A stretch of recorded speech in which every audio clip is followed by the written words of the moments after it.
The first time I saw the folder, my chest locked up like I'd swallowed ice. Ethan Cole said, This shouldn't be here. The files weren't named in words, just long strings of numbers, each one like a date that shouldn't exist. The motel room's air conditioner rattled in the corner, but my skin felt damp, heavy. A dark web archive is never just storage. It's a mausoleum. I clicked one at random. Rachel Porter whispered behind me, "Don't." Her voice broke like it was dragging chains. I'd heard stories, urban legends about government ops, but never thought I'd see proof. The screen flickered, and for a split second, a blurred figure was strapped to a chair, a shadow looming over them. I slammed the laptop shut, the sound louder than I intended. Rachel's eyes stayed locked on the lid, as if the video could bleed through metal.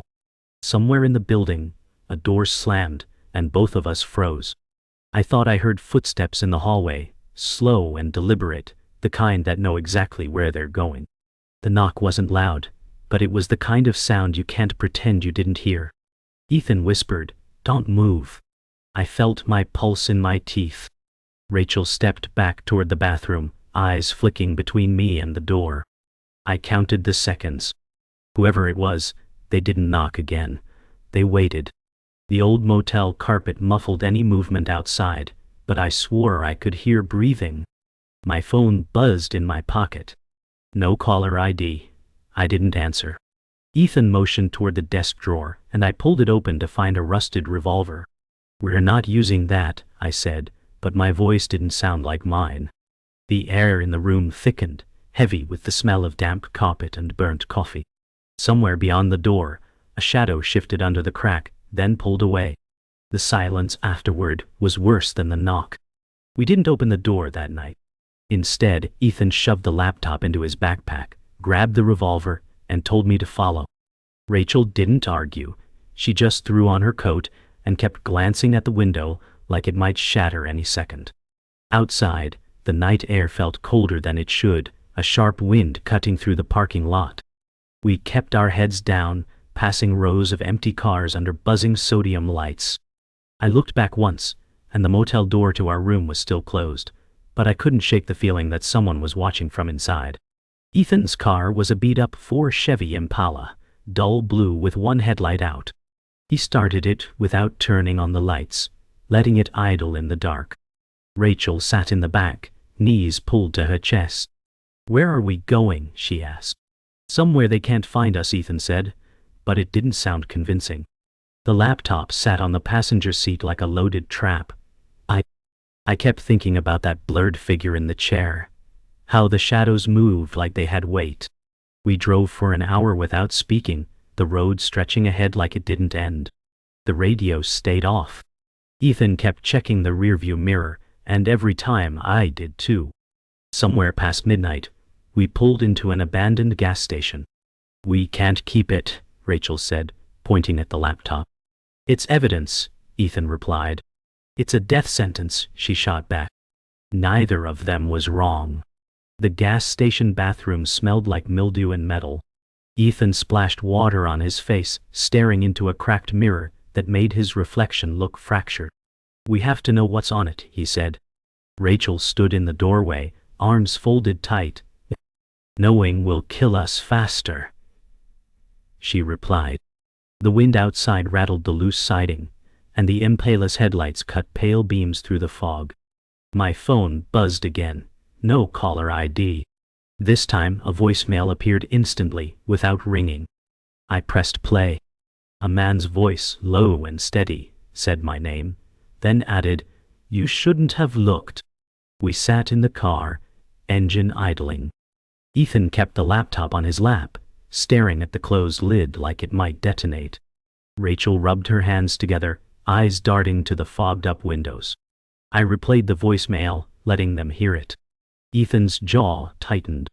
"That's not random," he said. Rachel leaned forward.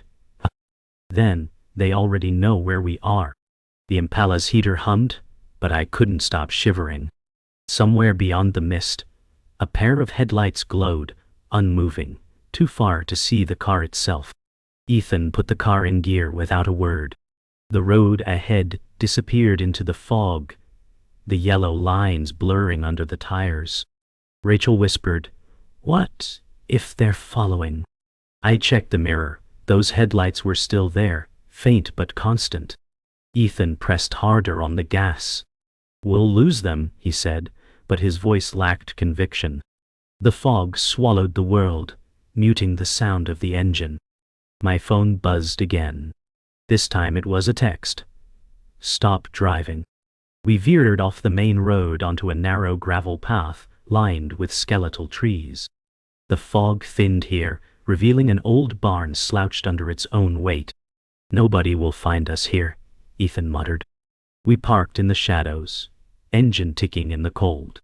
Rachel's hands shook as she lit a cigarette she wouldn't smoke. "You know what this means," she said.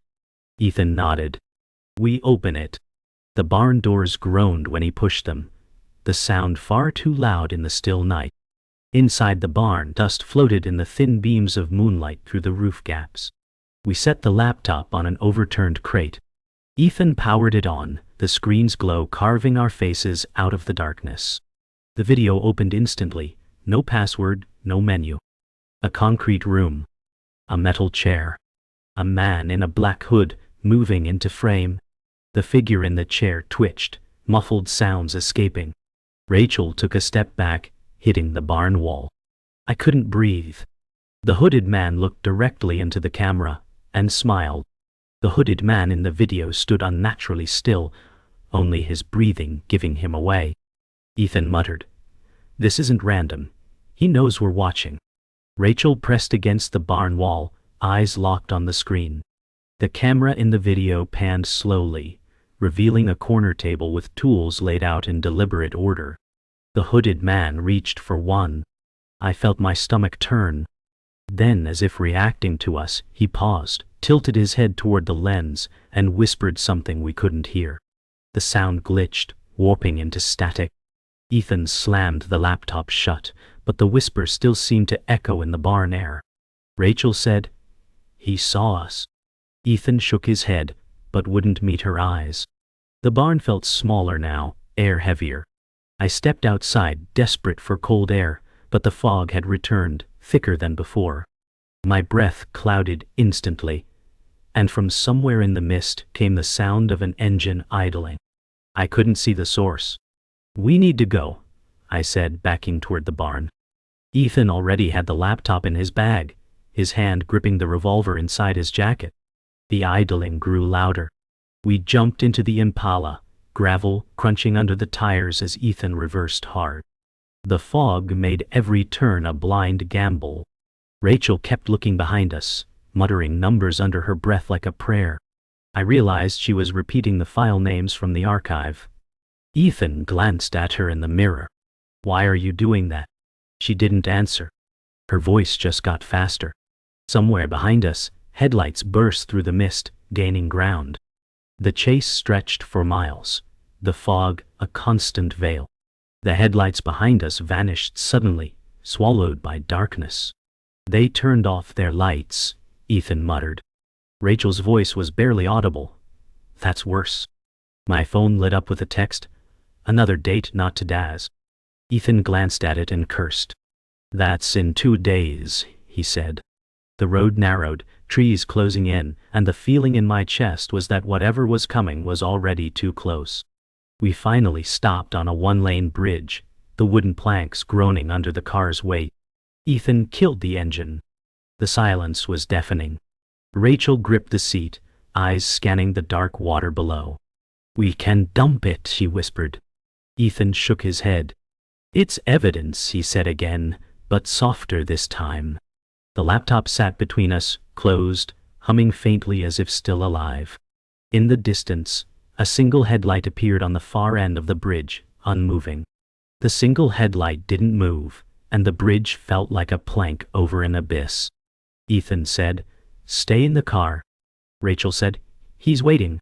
I opened my door anyway, and cold river air slapped my face awake. A dark SUV eased forward until the good headlight framed us like a mugshot. A man stepped out, coat collar up, badge in a leather wallet held high. He said, Marcus Hale, homicide, Franklin County. His voice matched the voicemail. He didn't smile. He studied our plates, then our faces, then the closed laptop on my knees. Detective Marcus Hale said, "Noah Reyes, you picked up something that was meant to stay buried." Ethan said, "How do you know our names?" Hale said, "Because you've been on a list since 10:04 p.m. Rachel flinched like a nerve had been struck. Hale lowered the badge, eyes sweeping the fog. He said, "Either you get in my car or you get erased on this bridge." The river below answered with one slow ripple. Hale's safe house was a foreclosed ranch house off a service road, blinds crooked and mailbox missing. He killed the lights as we rolled in. Inside, a corkboard spanned a wall, layered with maps, receipts and photos of doors with no names. Hale said, "I chased a ghost unit for 5 years. Parallax strategic. Private, patriotic, profitable." Ethan said, "Government?" Hale said, "Worse, plausible deniability with invoices." He gestured to a printout of numeric strings. He said, "You think these are dates. They are payroll IDs." He tapped one string twice. He said, "This one routes to an Ethan C. Cole." Ethan's jaw locked, then he shook his head hard. "I never worked for them," he said, but his voice thinned. Rachel watched the board like it might start speaking. I said, "Why us?" Hale said, "Because someone needed witnesses who scare easy and run fast." The heater clicked on and sounded like a distant countdown. Hale plugged the laptop into his own monitor and muted the audio. He said, "We watch the edges, not the center." The video opened to the same concrete room, but the frame drifted, catching a reflection in a steel tray. A wrist passed by, gloved, wearing a paracord bracelet with a red thread woven off pattern. Rachel inhaled like she had touched a live wire. Ethan said, "You know that bracelet." Rachel said, "I made it in college for someone who ghosted me." Hale's eyes flicked to her. He said, "Name." Rachel stared at the floorboards. "No name left," she whispered. The hooded figure stepped closer to the lens as if smelling us. Hale froze the frame on the bracelet. He said, "Parallax hired from campuses. They liked people who needed to prove they weren't afraid." The frozen smile in the reflection looked too calm for a human face. Rachel said, "I interned at a cyber vendor that scrubbed metadata for defense contractors." Her voice shook, then steadied. "I signed an NDA so thick it felt like a Bible." Ethan said, "Why keep that from us?" Rachel said, "Because I needed a way in." She opened her phone and showed a thread of unsent drafts, coordinates cued like prayers. Hale said, "Who do those go to?" Rachel said, "Someone who promised me my sister's last location." The room seemed to tilt. Ethan said, "You were guiding us." Rachel said, "I was bargaining with a monster." She wiped her eyes with the sleeve of her flannel. Hale said, "You delivered them the chase they wanted." Rachel flinched but didn't look away. She said, "I'll deliver them something else." The heater clicked again and every shadow in the house lengthened. The power died like a breath held too long. Hale didn't curse. He said, "They're here." The house fell into a blue wash from a battery radio. Through the blinds, a row of low beams lined the service road, all aimed at us. Ethan said, "How many?" Hale said, "Enough to make paperwork disappear." Rachel opened the laptop without asking, fingers steady now. She said, "If they want an upload, let's give them one." Hale said, "You broadcast, you paint a target on the nation." Rachel said, "Target is already painted." The monitor flickered on backup power. A new file appeared on the archive like a gift with a bomb inside. Its name was not a date. It was 3 words. Ethan read them aloud and went silent. The next upload was our names. Engines idled outside like a pack deciding which throat to take first. Detective Marcus Hale said, "We buy 6 minutes or we don't buy tomorrow." Ethan Cole said, "I can mirror the archive to public relays." Rachel Porter said, "Do it, and don't look back." The blinds flashed white as headlights drifted, testing angles. I felt the safe house breathing with us, wood popping like knuckles. Hale moved with calm economy, locking doors we knew were symbolic. He said, "Phone's in a metal bowl now." We obeyed. A bullhorn crackled with corporate politeness. A voice said my name and offered amnesty for the laptop. Ethan whispered, "They want the keys, not us." Rachel said, "They want silence with receipts."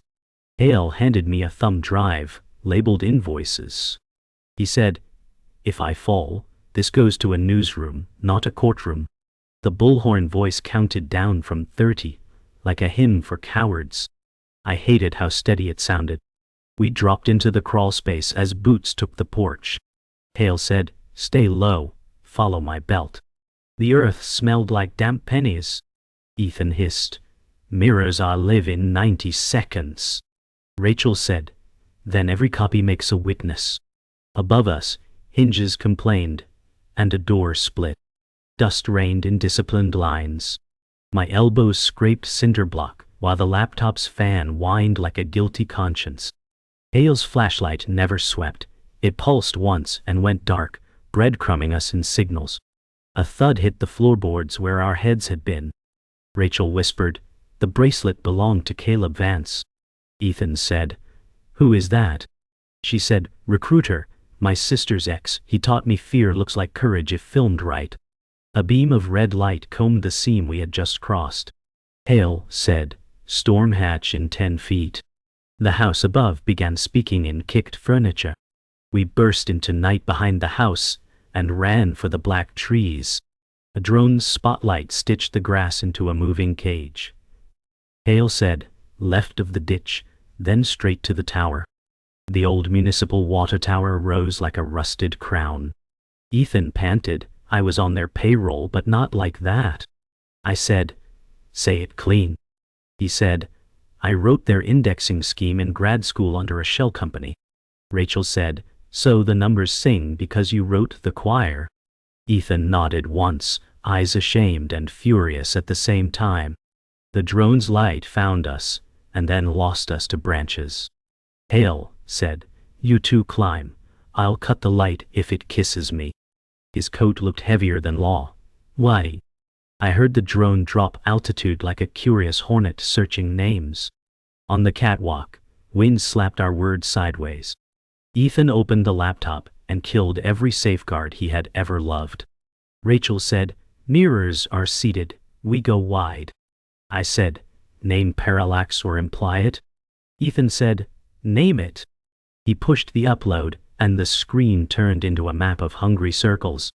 Hale's voice came thin on my radio earpiece. "You have 2 minutes before their jammer eats the sky."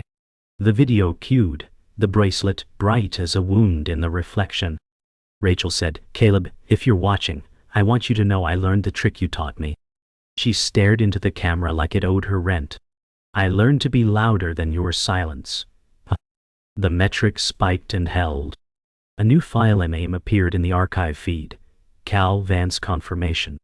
Ethan said, "They just answered." Engines swarmed the base of the tower like ants discovering sugar. Hale said, "Time." We killed the screen and slid for the ladder. A voice from below called, "Detective, your file uploads next." Hale exhaled, a sound that meant he had already paid this debt. He pressed his badge wallet into my palm. He said, "Find Linda Graves in Dayton, Old Post Road, blue duplex upstairs." Ethan said, "Come with us." Hale said, "I'm louder down here." He walked toward the vehicles with hands visible, posture unafraid. Rachel grabbed my sleeve. "Noah," she said, "move." We sprinted for the rail line that ran behind the trees. A freight screamed its iron hymn and slowed for a signal. We caught the ladder on a boxcar like sinners catching breath. As the tower shrank, Hale's silhouette stayed upright. The drone light finally stopped searching and simply stared. The boxcar stank of iron and wind, and dawn crawled up from the cornfields like a bruise finding light. Ethan Cole said, "If Hale's alive, he'll make noise." Rachel Porter said, "He won't die quiet." The wheels hammered a rhythm that felt like a countdown. I watched frost creep along the seam of the door and counted the breaths between mile markers. Ethan said, "Old Post Road, blue duplex upstairs," repeating Hale's words like a ward. Rachel said, "Linda Graves used to sign off on vendor payments." Ethan stared at the floor. He said, "The numeric strings were my indexing, but I never saw footage." I said, "Then someone used your map to bury bodies you can't see." Rachel said, "My sister learned to vanish in plain sight. Caleb taught her that."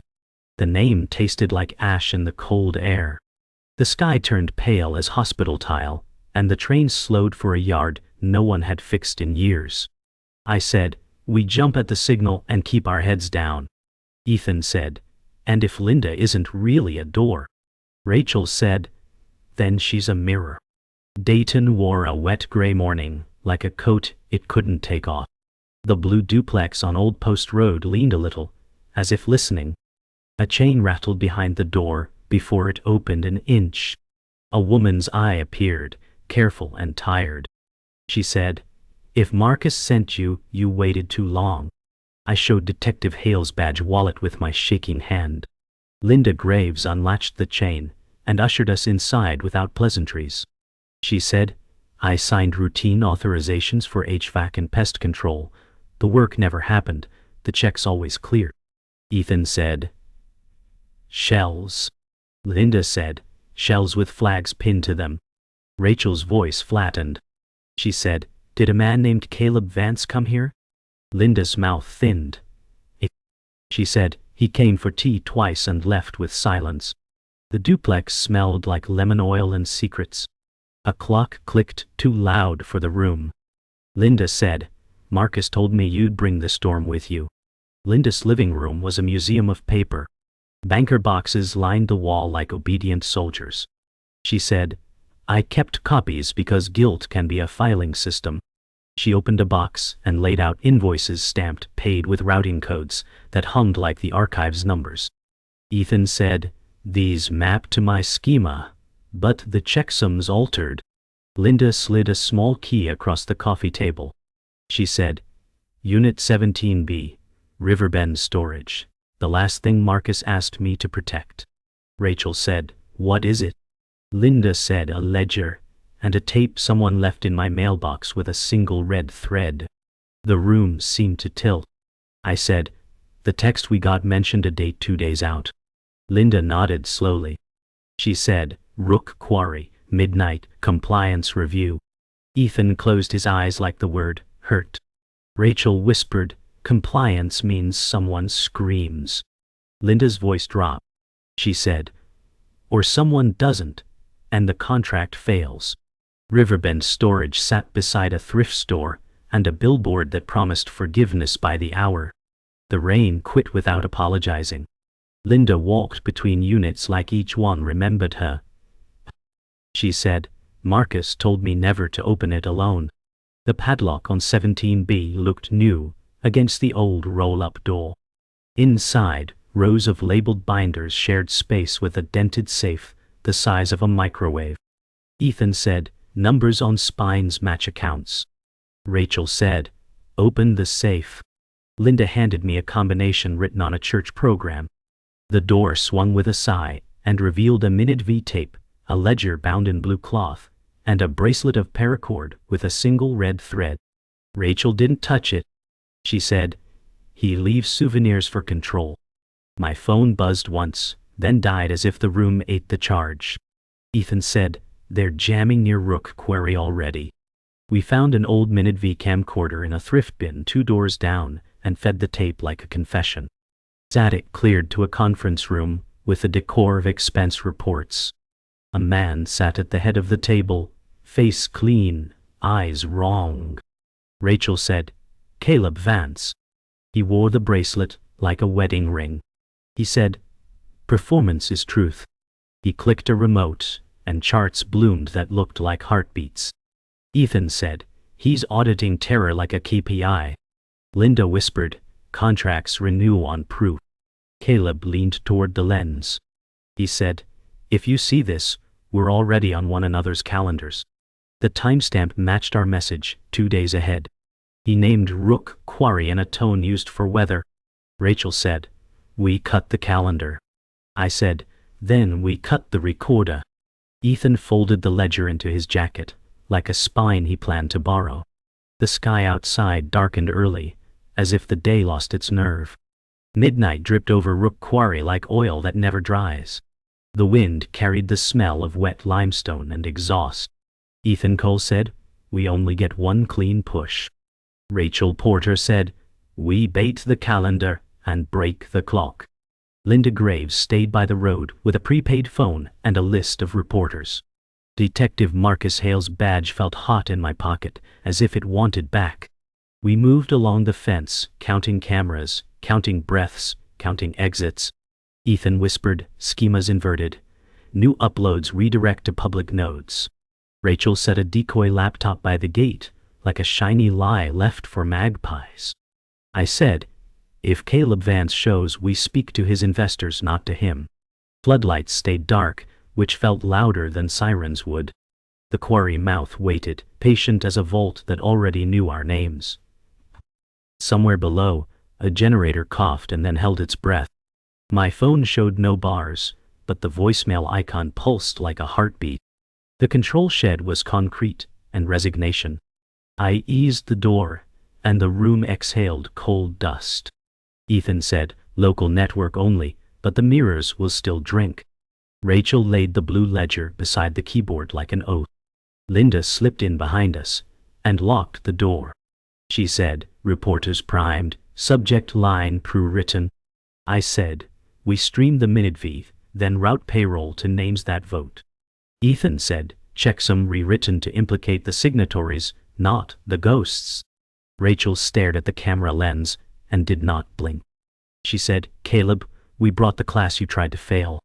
The router lights fluttered like moths caught between choices.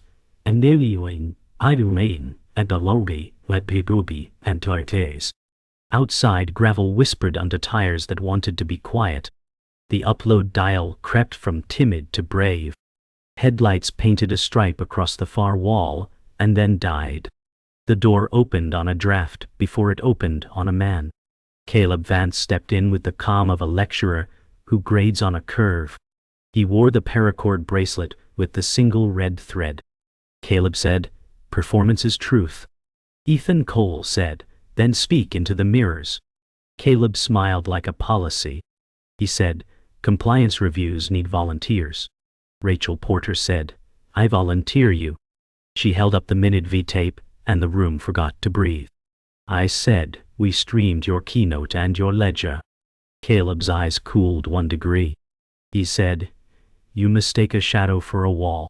Outside, a drone skimmed the roof like a thought trying to land. The upload bar reached a line that meant no one could call it back. The quarry woke all at once. Floodlights detonated, sirens complained, and the drone stuttered in surprise. Detective Marcus Hale's voice came from the catwalk speaker, dry as gravel. He said, "You wanted a witness." Hale stepped into a cone of light with an old-fashioned loudhailer. Ethan Cole said, "He made it." Linda Graves closed her eyes and finally inhaled. Caleb Vance said, "Turn it off," and I turn off the trucks. Rachel Porter said, "Leave the engines running. The fuel is ours." She triggered the relay, and our stream spliced to public watchdog feeds. Paper stormed the catwalk as the blue ledger shed its photocopies into the wind. Hale said, "Smile for the invoice." Vehicles revved and then hesitated, waiting for orders that did not come. Dawn found us in a highway diner with a coffee that tasted like decisions. The TV over the counter ran our stream with subtitles and apologies. Ethan Cole said, "My name was on their payroll, but not my consent." Linda Graves said, "Consent arrives too late in offices like theirs." Detective Marcus Hale rubbed his shoulder and watched the door, patient as habit. Rachel Porter drafted a statement that didn't flinch. She said, "We testify, and we keep copies in places that hate locks." My phone filled with voicemails that started brave and ended careful. Caleb Vance's feed went silent, which was louder than the sirens had been. Outside, trucks rolled toward the quarry, with more cameras than keys. Hale said, "You don't win against a ghost unit, you starve it in daylight." I signed my name on the statement and felt the pen get heavy. The archive remembers who pressed play.